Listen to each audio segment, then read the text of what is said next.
কৃষ্ণকান্ত সন্দিকৈ ৰাজ্যিক মুক্ত বিশ্ববিদ্যালয়ৰ অধীনত যোৰহাট JB কলেজত 2025-26 বৰ্ষৰ BA, MA আৰু ডিপ্ল'মা পাঠ্যক্ৰমৰ এডমিশ্যন চলি আছে।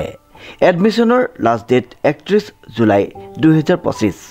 নামভৰ্তিৰ বাবে যোগাযোগৰ নম্বৰটো হৈছে 9954692884 অথবা 9706357140 JB কলেজ যোৰহাট। যোৰহাট অনুসূচিত জাতি ছাত্ৰ সন্থাৰ জিলা আয়ুক্তক স্মাৰক পত্ৰ প্ৰদান। চৰকাৰে তৎকালীনভাৱে গ্ৰহণ কৰা কেওট সম্প্ৰদায়ক অনুসূচিত জাতিৰ লগত অন্তৰ্ভুক্ত কৰাত যি সিদ্ধান্ত তাক বাতিল কৰিবলৈ আহ্বান জনায়।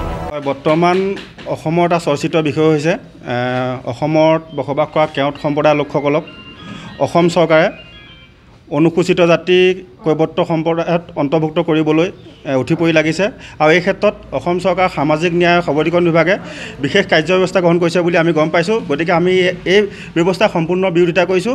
আজি যোৰহাট জিলা উপায়ুক্ত মহোদয়ৰ যোগেদি আমি অসমৰ মুখ্যমন্ত্ৰী মহোদয়লৈ আৰু অসম চৰকাৰৰ সামাজিক ন্যায় আৰু সবলীকৰণ বিভাগলৈ আমি পৃথক পৃথকৈ দুখনকৈ স্মাৰক পত্ৰ প্ৰদান কৰিছোঁ। আমি স্মাৰক পত্ৰত লিখিত ৰূপত আমি দিছোঁ যে আমি অসমত বসবাস কৰা কেওট সম্প্ৰদায়ৰ লোকসকলক আমি জনাব বিচাৰিছোঁ যে 1951 চনৰ লোকপিয়লত যিসকল মানুহে অনুসূচিত জাতিত নিজৰ নামটো লিগেচিডাটত অন্তৰ্ভুক্ত কৰিছে তেওঁলোককে অসম চৰকাৰ আৰু ভাৰত চৰকাৰে অনুসূচিত জাতিগত প্ৰমাণপত্ৰ দিবলৈ অনুমতি প্ৰদান কৰিছিলে। এই ক্ষেত্ৰত তেতিয়াই তেওঁলোকে অনুসূচিত জাতি বুলি নিজকে চিনাকি দিবলৈ লাজ কৰিলে, কিন্তু এতিয়া কিহৰ স্বাৰ্থত তেওঁলোকে অনুসূচিত জাতিত অন্তৰ্ভুক্ত হ'ব বিচাৰিছে আমি তেওঁলোকক মুকলিকৈ প্ৰশ্ন কৰিব বিচাৰিছোঁ।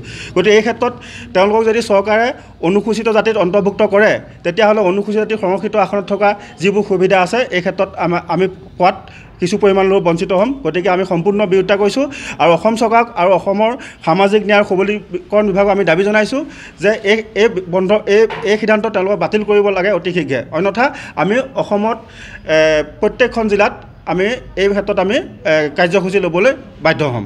আৰু লগতে আমি এই কথা আৰু এটা আমি দাবী উত্থাপন কৰিছোঁ যে বৰ্তমান অসম চৰকাৰে মিছন ভূমিপত্ৰৰ যোগেদি অনুসূচিত জাতিৰ লোকসকলক যি জাতিগত প্ৰমাণপত্ৰ সহজতে পোৱাৰ ব্যৱস্থা কৰিছে ইয়াৰো আমি বিৰোধিতা কৰিছোঁ। যিহেতু অসমত প্ৰায় 1 লাখৰ ওপৰত ভুৱা জাতিগত প্ৰমাণপত্ৰ অনুসূচিত জাতিৰ লোক আছে, গতিকে তেওঁলোকৰ সন্তানসকলে অতি সহজতে জাতিগত প্ৰমাণপত্ৰ লাভ কৰিব। গতিকে এই প্ৰক্ৰিয়াও আমি বন্ধ কৰিবলৈ অসম চৰকাৰক দাবী জনাইছোঁ। আৰু কথা হ'ল বৰ্তমান উচ্ছেদ বহুতো জেগাত উচ্ছেদ চলাই আছে অসম চৰকাৰে। গতিকে উচ্ছেদতো আমি বিৰোধিতা কৰা নাই, আমি আদৰণি জনাইছোঁ।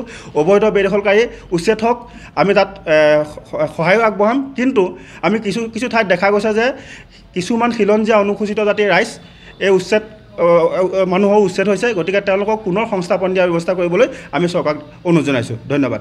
বৰ্তমান চৰকাৰৰ অবৈধ বেদখলমুক্ত উচ্ছেদ সহযোগিতা আগবঢ়াইছে, লগতে খিলঞ্জীয়া লোকসকলক পুনৰ সংস্থাপন দাবী উত্থাপন কৰিছে সংগঠনটোৱে। শ্ৰীমন্ত মাধৱ বৰুৱাৰ ৰিপৰ্ট, নিউজ নাও।